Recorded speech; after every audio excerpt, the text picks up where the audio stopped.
Live from the Stream Center, this is WFLA News Now at 11. And welcome to the Stream Center this Tuesday. Yes, the rain continues in parts of the Bay Area. I'm Stacy Scheibel. And I'm Beth Russo. I've been singing the Rain, Rain, Go Away song, I feel like, for weeks at this point. Amanda Hawley's going to be here in just a second to get a quick check of your forecast. And your comment now, this story involves the life of Gabby Petito. We are honoring her this morning, and we are thrilled that her mother and stepfather will be joining us live to talk about the Gabby Petito Foundation.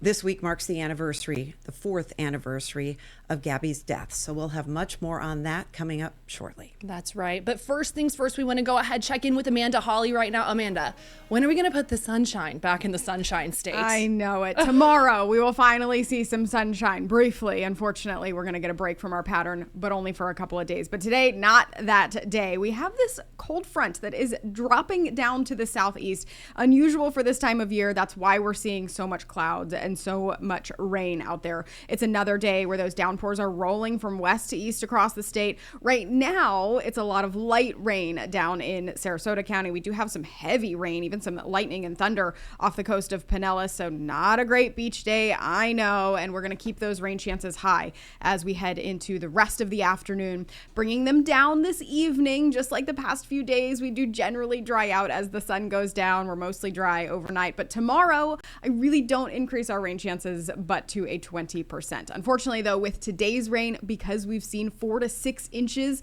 along the coast just within the past week, we got another flooding potential. It's a low threat here, level 1 out of 4, but it's there because our grounds are saturated. The rain that falls just has nowhere to go. Outside of that, it's gloomy and it is muggy out there as well. We'll talk about tomorrow's sunshine and how long it's going to last coming up here in just a few, guys.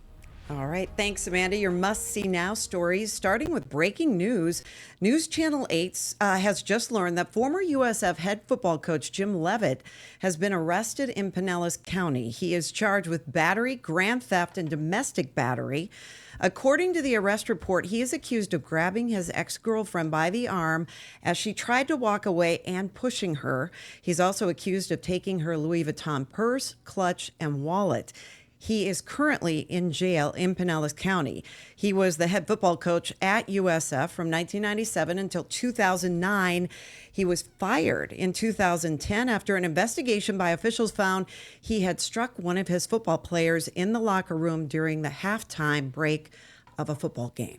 And he's actually the winningest coach in USF's history. So I know a lot of folks, Stacey, going to be following up on that. Very early stages of this investigation. So, of course, expecting plenty of updates on this one. I want to go ahead and talk about right now in Tampa. Governor Ron DeSantis just wrapped up speaking with FDOT. You can see on the podium there, it says traffic congestion relief. He just announced that they're going to be doing an expansion of I-275 in Pinellas County. This is going to take folks from the Howard Franklin Bridge, which we know can be a headache. They just opened some new express lanes there all the way into downtown St. Pete. So this is going to be a huge, huge project for them. He said it's expected to be the largest in the region and will serve as a major hurricane evacuation route. So kind of a dual thing here. They're going to get congestion out of here on the work days over the weekends when folks are trying to get from Hillsborough over to Pinellas County, but also in case a storm hits, this is going to serve as another evacuation route. A lot of work being done on the Howard Franklin. And crews in Tampa started removing street art this morning in an effort to comply with a newly signed Florida law. It bans art on intersections, sidewalks, crosswalks, shoulders, and all lanes, calling the art you're seeing on the screen here a safety hazard. With a September 4th deadline now looming, 47 different areas in Tampa will have to be scrubbed clean. State leaders say if the art is not removed, funding for road-related projects and maintenance could be withheld as punishment. And that really has a chokehold on some of our local governments because it's not just here in Tampa. Just yesterday, St. Pete Mayor Ken Welch says, hey, city doesn't necessarily agree with this move, but we can't afford this millions of dollars in funding cut that could come because of it. So they're going to have to comply. Going to see how everybody does to meet that deadline on September 4th.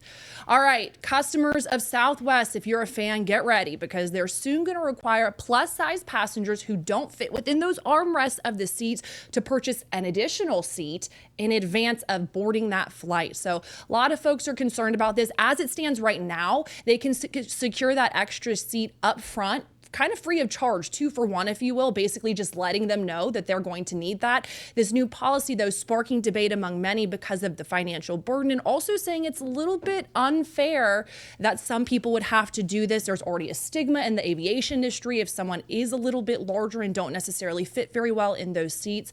That rule going to go into effect on January 27th, the same day as the airline's going to start assigning seats to passengers, which we know that got some heat as well, Stacey, whenever they announced that. And this new, they're calling it the shape up or pay up Southwest policy, is getting a lot of traction. Is that the actual name of it? No. That's what it's being dubbed online. Oh, no. I was like, that I can see why. But dubbed online. Good. Yeah, and there's going to be a lot of talk about it. There's a lot of traction already. If you want to comment on this, you can go to WFLA.com/comment, because we'll be talking about it in our later newscast today, no doubt. And as we head into Labor Day weekend, it's going to get busy on the beaches. So I do hope Amanda has the rain moved out for us then. There is an emergency beach renourishment project underway in Indian Shores. Pinellas County crews are replacing 2 million cubic yards of sand, enough to fill 15,000 Olympic-sized swimming pools. Now, most of the beach in Indian Shores will remain open, but multiple parking areas are going to be closed. Keep that in mind if you're heading to the beach for Labor Day weekend. And I just got to be honest, this feels like another hit for them. They've had such issues as far as getting things reopened post-hurricane there. So that's something that's really tough for them. And this is a live drone shot. We put drone 8 up to show you what the beach looks like right now. That's actually a great weather shot when we touch base with Amanda in the next block. But what we want to do right now, take you to our Comment Now story. We're going to talk to you about Gabby Petito, a massive outpouring of support online this week as we remember 22-year-old Gabby Petito. 4 years ago, if you remember, law enforcement says Petito was strangled to death at the hands of her fiance during a cross-country road trip. The two left from Northport, where that huge manhunt ensued a little bit later. They left there in June. On August 12th, they reported a domestic dispute in Utah. Police believe that Gabby actually died on August 27th, 2021 in Grand Teton National Park. That is in Wyoming. Gabby's parents, of course, very outspoken advocates. They are fighting for, reforms, legislative reforms against domestic violence, and they have formed the Gabby Petito Foundation. And we are honored to have Gabby's mom and her stepfather, Nikki and Jim Schmidt, joining us here live right now. And Nikki, I know you guys live in Riverview. We have always covered this story wholeheartedly because just looking at those pictures of Gabby, I know it's choking you up. And as a mom, I can imagine every day is difficult, but the anniversary tomorrow might be especially difficult. Tell us about Gabby. And I didn't think I was going to get emotional, but it's been almost 4 years, and we miss her very much. Clearly very, very difficult. So much emotion from our viewers and our community, not only when this case was happening, but also as you continue. You guys have taken steps as far as getting legislation passed. Talk to us about how you're honoring Gabby in that way. Yeah, it's something that we felt like we had to do. And I know recently we had the lethality assessment passed here in Florida, and we're working on that. Joe is heading to New York soon to fight for that there as well. So that that's where Gabby grew up. And we're hoping that they get that passed across the state. We have a first responder training program that we are now doing across the country. And, there's so much going on. Are you busy with it every day? Is this something that you guys are? I see the monarch butterflies behind you, and that was something special to remember Gabby by. And just seeing that video of her being so carefree, she just seemed like the kindest, gentlest soul. She really was. And that last picture on her Instagram was right here in front of this wall. And we got to visit this wall in 2022. And it was very, very emotional when we got there, knowing that that was kind of her last goodbye to the world on Instagram. But, we were honored to be able to visit, and we'll carry her spirit with us in everything we do. We know lives are being saved. We get messages every day that, people are doing things in honor of Gabby, and their lives are being saved because they inspired them to leave a relationship or go out there and be advocates. And we feel like Gabby's changing the world. And Yeah. Before we wrap things up with you guys, we really want to get to some of the viewer comments just so you can hear some of that support that really is coming through online. It was covered so closely on social media as well as so closely just online in general. Angelina Hagedorn says, I can't believe it's already been that long. We also want to get to Audrey Abbott. My heart hurts for the Petito family, but I am so proud of them for standing up for their daughter. Gabby deserves the gospel truth. We all love you, Gabby. What is it like for y'all, just in closing out last couple of seconds, to hear that type of comment on your daughter? It just shows us the impact that she's had across the world, actually, not just the country, and it helps fuel us to keep going each and every day. These aren't the milestones that you're supposed to be celebrating in your children's lives at all, but it's the unfortunate reality we face every day. But to see messages like that and to receive the emails and text messages that we get or messages through social media, it just helps show us that we're going in the right direction. We're continuing to fight for her and share her voice, even though she doesn't have one anymore. And if people want to go to the Gabby Petito Foundation website, they can learn more about that. We are happy to continue to help her light to shine brightly and to shed light on who she was instead of just what happened to her, but also how she's continuing to help people even though she's no longer with us. Do you have any closing thoughts?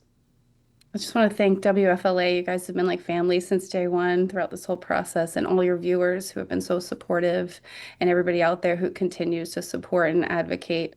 Thank you very much. Thank you guys so Nikki much. and Jim Schmidt. We really appreciate you being with us. We'll keep in touch, and God bless Gabby. Absolutely. All right. Well, we're going to take a quick break, but when we come back, we've got plenty of rain in our area. Definitely don't have this, a wall of dust. We'll tell you where this video was captured and how tens of thousands of people are now working to get their power back on when we come back.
You're watching WFLA News Now at 11 from the Stream Center. Welcome back into the Stream Center on this wet and rainy Tuesday. I'm Beth Russo here with Stacy Scheibel. We got Amanda Holly with us. Come take a look at this video. We deal with a lot of severe weather here in Florida, but nothing like this. Take a look, a wall of dust. This is a huge dust storm that rolled through the Phoenix area last night. The storm knocked out power for more than 60,000 homes and businesses. Stacy, I mean, we have hurricanes, but this is wild. I know, Amanda, I know the official name is a haboob. Yeah.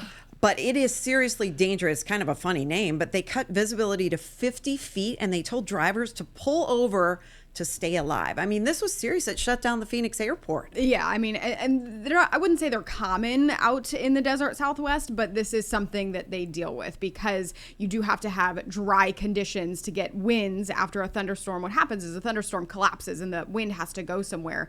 Well, it rushes out from the thunderstorm and picks up a lot of that dry dust and pushes it outward. How long does this last for? It depends on how big the thunderstorm was, how strong the winds are, but I mean, miles. It can go for miles. I had never heard of one shutting down an airport, but I mean, I wouldn't want to fly in that. Us. I wouldn't want to fly in it or drive in it. No. Now let's get to our local forecast. Max Defender 8, the most accurate weather radar in Florida. Sponsored by ArmorView Window and Door. And one of the reasons that we don't have to worry about that here is because you have to have really dry conditions, and that is not something that we have had this summer. Certainly have been in a wet, active pattern over the past week. Today is no exception. Still tracking our high rain chances. It's gloomy out there. Got a lot of light rain now falling in Sarasota and Manatee County. Also some very heavy rain just off the coast of Pinellas. If you're in Clearwater, Largo, out at St. Pete Beach, you're hearing those rumbles of thunder. The heaviest rain kind of meandering right now, not necessarily getting closer to the coast, but I keep rain chances high as we head through the afternoon. There's that light to moderate rain now falling in Sarasota and Manatee County. You can see that batch of heavy rain making its way toward Mayaca City, just east of I-75. This is on top of the heavy rain that we have already seen over the past 7 days. Just some rainfall estimates from Max Defender 8 radar that I've queried for you. Upwards of 7.5 inches being estimated in interior Manatee County there. Anywhere between 4 and 6.5 inches along the coast. Even our inland spots have seen a lot of rain. So flooding potentials there again today because we're seeing those downpours. When it's not raining, it's muggy. Feels like 94 right now in Lakeland. As we head into our lunch hour, at least it's not muggy and sunny, right? We'll keep the mostly cloudy skies in the forecast for the afternoon with the passing downpours. A little bit drier of an evening though, and that is because we're going to see some drier air making its way in. Tonight, those temperatures dropping into the upper 70s. Tomorrow's rain chance here just at a 20%. Some sunshine's going to return, but you know what that means. The 90s return as well. Unfortunately, guys, though, for the Labor Day weekend, rain chances coming back up. Okay, if we're looking for a silver lining, I went running yesterday and the temperatures were so much nicer if you can get in one of those areas between the showers, right? I like the nice temperatures. I know. It really hasn't been bad. That will change tomorrow. All right. Wah. Well, coming up next, we are your official Bucs station, and we have a Buccaneers legend and Hall of Famer joining us, Rondé Barber, to talk about the big day. They have to get down to that 53-man roster by 4 o'clock. He'll join us live right after the break.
Welcome back. We are your official Buck station, and today is a big deadline for the Pewter Pirates. They have to make their final cuts and get down to that 53-man roster.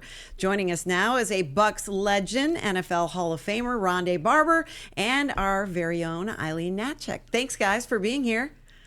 And how are you? Rondé, we want to start with you. What are you expecting with these cuts? Is it pretty solidified? Do the guys know who's going to make it and who isn't at this point? You know what? Yeah, that's a great question. We just finished up the Bucks preseason game 3 at home last 3 days ago. And I go into every preseason knowing that the majority of the players are set. And there's probably only about, 10, 11 spots that they're even really looking for, especially on a team that's as good and as, deep as this Bucks team is. So the expectation that a guy can come in the preseason and win a job is somewhat a little, kind of wishful thinking. A lot of these decisions are made in practice. They're made in the joint deals with other teams. And I think you go into this last preseason game hoping that you can make a splash and then make it hard for them to cut you. But you're pretty much right. Most of these decisions are already made. Alrighty, and Eileen, I know you spent a ton of time at Bucks practices. You were at the preseasons game. Anyone offensively that you were particularly surprised got cut? I think it came a little bit of a shock, right, with Kyle Trask. I mean, he's a fan favorite here in Tampa Bay, Gator alum, and with Teddy Bridgewater now as the new backup quarterback, which is pretty interesting. A lot of fans are excited about that. I'm excited about that, so I think he'll do a pretty good job. But as far as guys on the offense who, I don't want to say surprised me, but I loved seeing Tez Johnson. Rondé, I know you can comment on this in that last preseason game against the Bills. I mean, and then his flip. First of all, we didn't know he was a gymnast too. I mean, come on. The world. Yeah, so that was fun to watch. But you talk about Chris Godwin Jr. and then Jalen McMillan not starting the season because of injury. You have so many different weapons on offense that we can still kind of rely on. Tez Johnson being one of them, who really did a good job in the preseason. Rondé? Back that up. He's like what she said. Exactly what Eileen just said. You know what? She also brought up Kyle Trask, and we got some viewer comments because he has been with us for a long time. He was a second-round draft pick for the Bucks. Brandon Jones says, hopefully he's been investing well. He's a genius. He's been collecting millions of dollars per year for like 4 years and didn't hardly have to play at all. Wow. Well, okay. Oh, my goodness. Tell us how I'll you be feel, Kyle Brandon. Trask these last few years all day. But then Chris Jones, we have to bring in Chris Jones. He says, I hope he lands in a good spot with a team who will give an opportunity to prove himself and that he capitalizes on it. Best of luck to Trask. So do you think Trask saw that coming? We knew Baker was going to be the starter, but then they brought in Teddy Bridgewater.